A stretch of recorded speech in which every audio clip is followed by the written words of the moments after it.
దేశ ప్రజలకు వాతావరణ శాఖ చల్లని కబురు చెప్పింది. ఈ ఏడాది వానాకాలంలో సాధారణం కంటే అధిక వర్షపాతం నమోదవుతుందని అంచనా వేసింది. అటు 106% వరకు వర్షపాతం నమోదయ్యే అవకాశం ఉందని తెలిపింది. ఇదే అంశానికి సంబంధించి పూర్తి అప్డేట్స్ మా ప్రతినిధి వంశీ లైవ్ ద్వారా అందిస్తారు. వంశీ,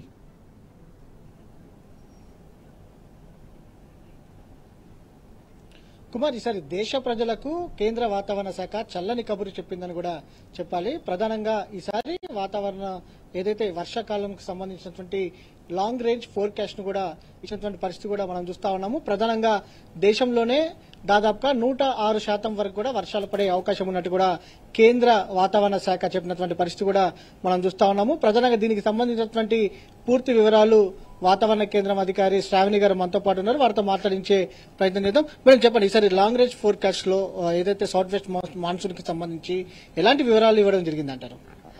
ప్రస్తుతానికి చూసుకున్నట్లయితే మనకి లాంగ్ రేంజ్ ఫోర్కాస్ట్ దీర్ఘకాలిక వ్యవధిలోంచి ఇచ్చే ఈ వాతావరణ సమాచారం చూసుకున్నట్లయితే ముఖ్యంగా ఎల్నినో పరిస్థితుల గురించి, అదేవిధంగా లార్జ్ స్కేల్ ఫీచర్స్ అయినా మనకి ఐఓడి గురించి వివరించడం జరిగింది. అదేవిధంగా జూన్ నుంచి సెప్టెంబర్ వరకు ఏ విధంగా వర్షపాతం అయితే ఉండే అవకాశం ఉందో మొత్తంగా మనకి లాంగ్ రేంజ్ ఫోర్కాస్ట్ లో ఇవ్వడం అయితే ఈ లాంగ్ రేంజ్ ఫోర్కాస్ట్ లో ముఖ్యంగా ఇవ్వవలసినది ఎల్నినో అనేది దాదాపుగా మనకి ఏప్రిల్లోనే కొద్దిగా అట్మాస్ఫియరిక్ కాంపోనెంట్ అనేది బలహీనపడడం అయితే జరిగింది. జూన్ లో పూర్తిగా వచ్చేసరికి ఎల్నినో ప్రభావం పూర్తిగా తగ్గి జూలైలో లానినాగా కూడా మారే అవకాశం అయితే కనిపిస్తుంది. అదేవిధంగా ఇదే సమయంలో ఐఓడి కూడా ఇండియన్ ఓషియన్ డైపోల్ అంటే దాదాపుగా దక్షిణ హిందూ మహాసముద్రంలోని మనకి ఒక పాజిటివ్ సిగ్నల్ అనేది ఉంటుంది. ఇది దీని గాని సాధారణంగా పాజిటివ్ గా ఉన్నట్లయితే మనకి సాధారణ వర్షపాతం కంటే అధికంగా వర్షపాతం నమోదయ్యే అవకాశం ఉంటుంది. అది మన నైరుతి రుతుపవనాల మీద అత్యధిక ప్రభావం చూపిస్తూ ఉంటుంది అనమాట. గత ఏడాదిలో చూసుకున్నట్లయితే మనకి ఎల్నినో జూలైలో డిక్లేర్ చేయడం అయితే జరిగింది.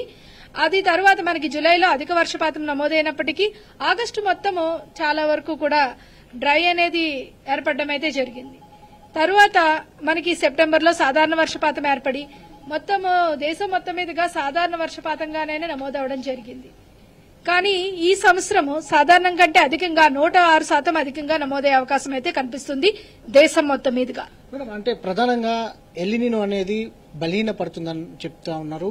పూర్తి స్థాయిలో ఎప్పుడు తొలగిపోయే అవకాశం ఉంది. దాంతోపాటుగా లానినో కండిషన్స్ కూడా డెవలప్ అయ్యే అవకాశం ఉందని చెప్తా ఉన్నారు. ఎప్పటికల్లా డెవలప్ అయ్యే అవకాశం? దాదాపుగా ఏప్రిల్ నెల నుంచే అట్మాస్ఫియరిక్ కాంపోనెంట్ అనేది పూర్తిగా బలహీనపడింది.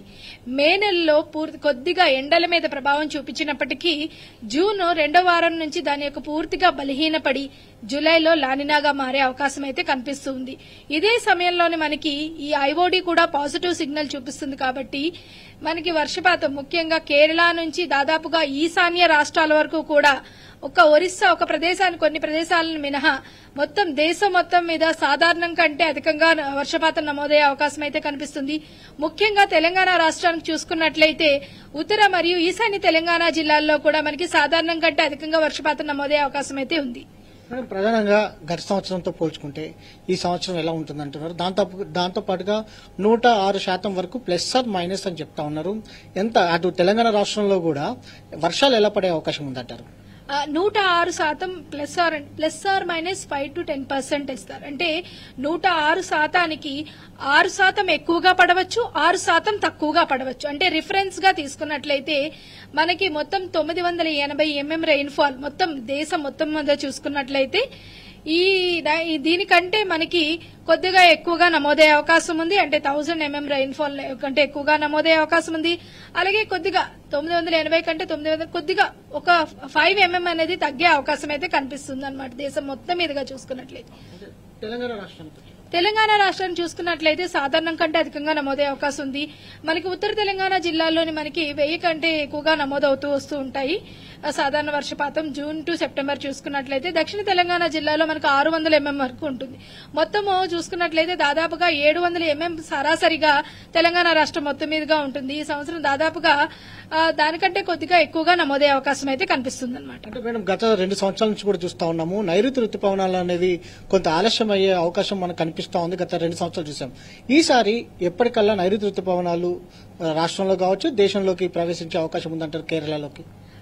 ఈసారి నైరుతి రుతుపవనాలు సకాలంలో వచ్చే అవకాశం అయితే కనిపిస్తుంది. పూర్తిగా మనకి అన్ని కారణాలు కూడా కొద్దిగా సాధారణంగానే ఉంటున్నాయి. మన కొద్దిగా ఎండవేడిమి అనేది మేలో మొత్తం దేశం మొత్తం మీదుగా కొద్దిగా ఎండవేడిమి అధికంగా ఉన్నప్పటికీ నైరుతి రుతుపవనాలు సకాలంలో వచ్చే అవకాశం అయితే ఈసారి ఎక్కువగా ఉండేదన్నమాట.